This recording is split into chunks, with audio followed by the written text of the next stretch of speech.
আসসালামু আলাইকুম। সোনাকানিয়া যুব সমাজের উদ্যোগে ফুটবল ম্যাচটি সভাপতি করছেন আব্দুল মতিন ভাই।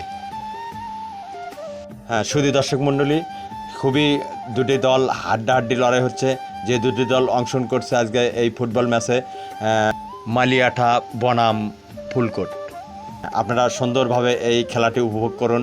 দেখুন, আমাদের খুব সুন্দর এই অনন্ত বিকালে ফুটবল ম্যাচটি আয়োজন করেছে সে সোনাকানিয়া যুব সমাজের উদ্যোগে। সে সভাপতি করছেন আব্দুল মতিন ভাই। হ্যাঁ, তাকে অসংখ্য ধন্যবাদ। শুধু দর্শক মূল্যে আপনারা খেলাটা উপভোগ করুন। এই বগুড়া শাহজাহানপুর আরিয়া ইউনিয়ন ভুক্ত এই খেলাটি অনুষ্ঠিত হচ্ছে সোনাকানিয়া মাঠে। আপনারা সেটা দেখতে পাচ্ছেন। হ্যাঁ, শুধু দর্শক মণ্ডলী, আমার কথার মধ্যে যদি ভুল ত্রুটি হয় ক্ষমা করে দেবেন। হ্যাঁ, আপনারা খেলা দেখুন। হ্যাঁ, সুন্দরভাবে আসলে গই গ্রামে, এই গ্রাম অঞ্চলে আমাদের মাঠের মধ্যে অনেক পল্লী উন্নয়ন মানুষ আসে এই খেলাটা উপভোগ করতে।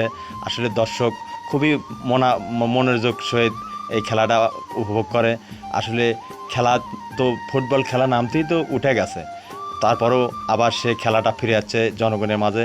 আপনারা দোয়া করবেন আসলে এই সব খেলা গাঁও গ্রামে অনুষ্ঠিত করার জন্য যারা করেছে তাদেরকে অসংখ্য ধন্যবাদ। শুধু দর্শক মণ্ডলী, আপনারা আমার এই পেজের সাথে থাকবেন, আপনারা একটু আমাকে সাপোর্ট করবেন, আমাকে আপনারা যতটুকু একটু সহযোগিতা করবেন, লাইক কমেন্ট করবেন, আমি যেন আপনাদের সাথে আপনাদেরকে দোয়ায় যেন আমি একটু আগে যেতে পারি। শুধু দর্শক মণ্ডলী, হ্যাঁ, আপনাদের মাঝে আরও নতুন নতুন ভিডিও নিয়ে আসবো। শুধু দর্শক মণ্ডলী, আপনারা দোয়া করবেন। এই কথা বলে আমার কথা শেষ করছি। সবাইকে আসসালামু আলাইকুম।